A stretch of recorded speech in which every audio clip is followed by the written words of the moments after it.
All right. Well, welcome everyone to chapel this morning. It is great to see you. Welcome to everybody out there on the live stream. We are glad you're here with us, and our entire audience on YouTube. We have, I think, over 1,400 people on YouTube now, these subscribers. So that's fantastic to see this crowd. It's a special day today.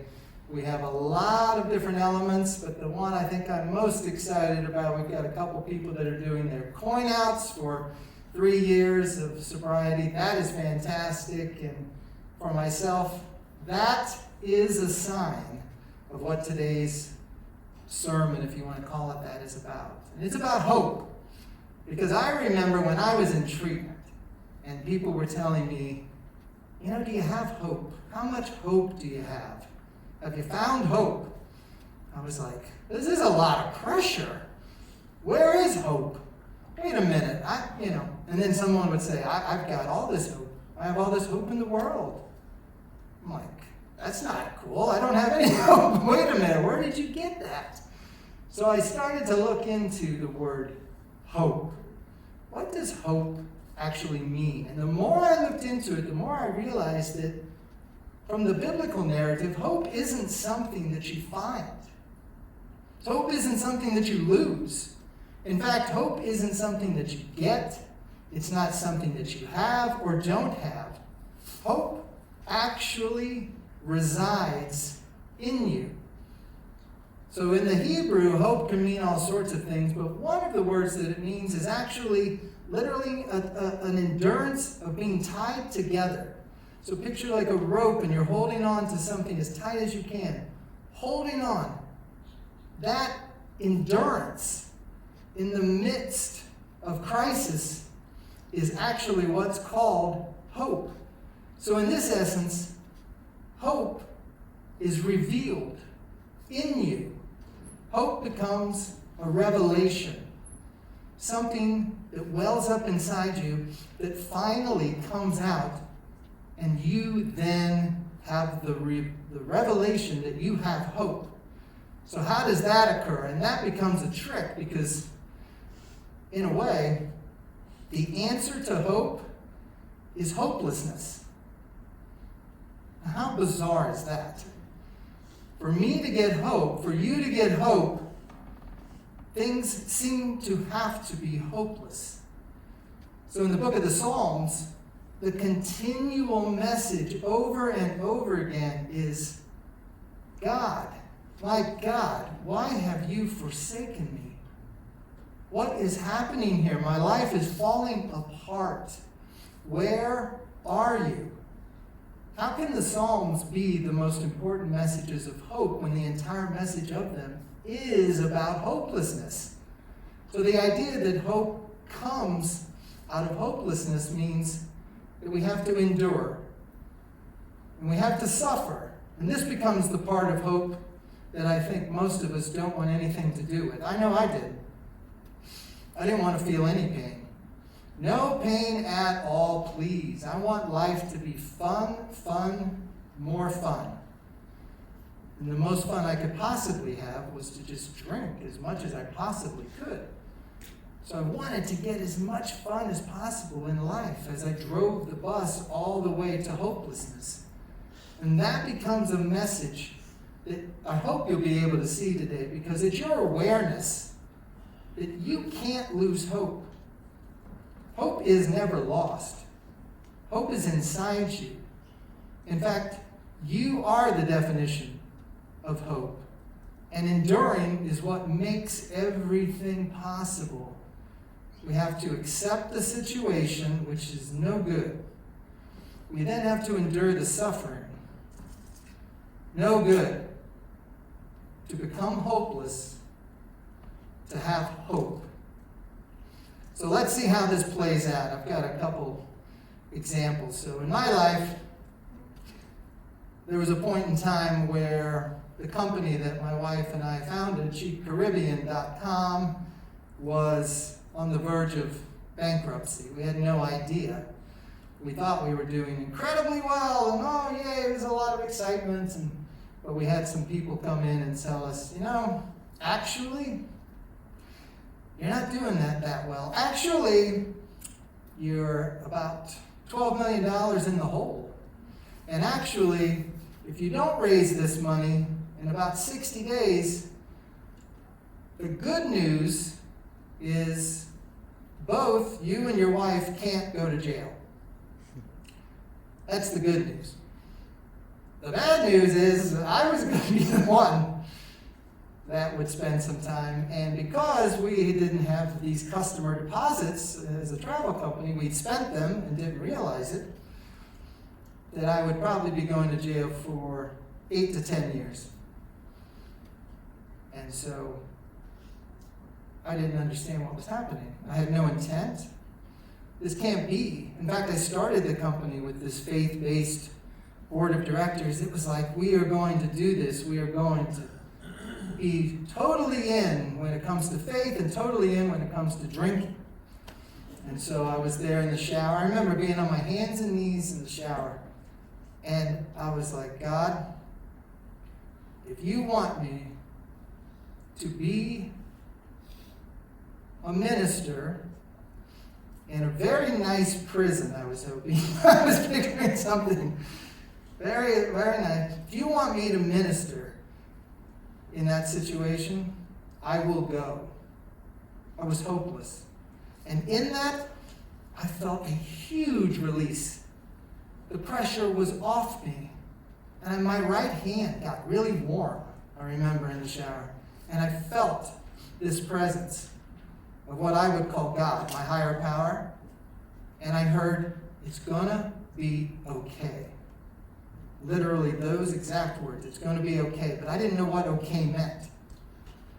And I didn't realize then in 2007 that nearly 15 years later, here I would be. I was hopeless. So what happens in this story is crazy. The guy who was our CFO, his father was actually one of the biggest investors in Texas. I had no idea. And on my birthday, November 16th, 2007, we lost half the company. But we received the money. And sure enough, I was saved, let's call it. So that story has what I would say is a happy ending. I accepted that I was not going to be in a good place. I suffered. I felt the pain. I stayed in it. And my hopelessness turned to hope. And one of our employees at Cheap Caribbean was a girl named Kristen King. It was based out of Doylestown. We really hired everyone in Doylestown we could find. It didn't matter. The Pizza Hut. Over here, Kristen worked at the deli in the building where Cheap Caribbean was. And so we hired Kristen, we hired her sister, and she became a big part of the Cheap Caribbean team. And so we got really close with her and her husband, Eric. Well, some of you may have heard on Christmas Day in Quakertown, there was a fire, and it made international news. And on that morning, about 1:30 a.m. in Kristen and Eric's house, the Christmas tree caught fire. And they had 3 kids, 2 dogs, and once the firefighters arrived, came on the scene, Kristen and her oldest son made it out of the house. Her husband Eric and 2 of her younger boys and her dogs didn't. So on Christmas morning, our good friends, Kristen and Eric, became Kristen and her son Brady. And so, where's hope in a story like that? So I talked to Kristen, and I'm going to see her, I think, next week. And I said, this is awful. Like, I can't even wrap my head around this. And she said, I can't either. I don't have any hope. I have no hope that things will return to the way they were, because they won't. She's like, but I'm in the midst of accepting it. And it sucks. And in her acceptance of what is so wrong with this situation. So much of what has happened to you is legitimately wrong. It is not fair. It is not right. The traumas that you've had, the childhoods, everything that's happened to you, a lot of it is not your fault. All of the genetics within you, all of the generational trauma and healing that's needed, you are here today in the midst of something very, very powerful in your life. And in this moment, it might seem like all of that is too much to bear. But in the end, if you can endure, if you can have this ability to stay present in the suffering long enough for hopelessness to become hope, there is another side to all of this. And it is very biblical. If you look at the New Testament, I mean, Jesus, the story of his death is the end of hope. I mean, we say in communion, on the night of his arrest. So, Jesus was a criminal. It doesn't matter what he did or didn't do. It doesn't matter if that's actually what he deserved. Jesus is a criminal on the night of his arrest. So for you, if you think you've done things that you can't wrap your head around, well, guess what? Being a criminal actually seems to be the path to a resurrected, transformed life. Your path actually is the healing journey, even though many times it doesn't feel like things are getting better or you're healing or that there's any hope. That in and of itself is hope. Jesus is on the cross. It's the end of the story of the Messiah that's going to save the world. He's going to die. And people know it. And they're like, that's it. It's over. So what does he say on the cross? My God, why have you forsaken me? It's the beginning of Psalm 22. He says those exact words. And then the good news, he dies. What kind of story is this? How can, everybody's out there like, what in the world just happened? So how do we know that death, in this case, the death of a company, the death of a family, the death of the Savior of the world according to the Christian tradition, how do we know that there can be hope in those situations? The only way we know there's hope is to endure, because the story doesn't end there.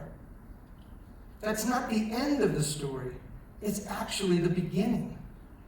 And it's actually a story that goes outside of the story that you just lived, that comes from within. You actually get to experience the relationship with yourself, with your higher power, and with a love that you just cannot experience any other way unless going on this journey. So this journey, in many ways, can be by divine plan in the essence that you, as a person, become love. If you look here on our big board, all these words underneath that word love are wrapped in it. Hope is one of them. Redemption is one of them. Recovery is one of them. Transformation is one of them. Peace. The story is not over. Your story is just beginning. That's the exciting news. The gospel means the good news. And what is it at the end of the day that you need to do? It's not just the awareness of hopelessness. It's not just enduring the suffering. Hope becomes a gift.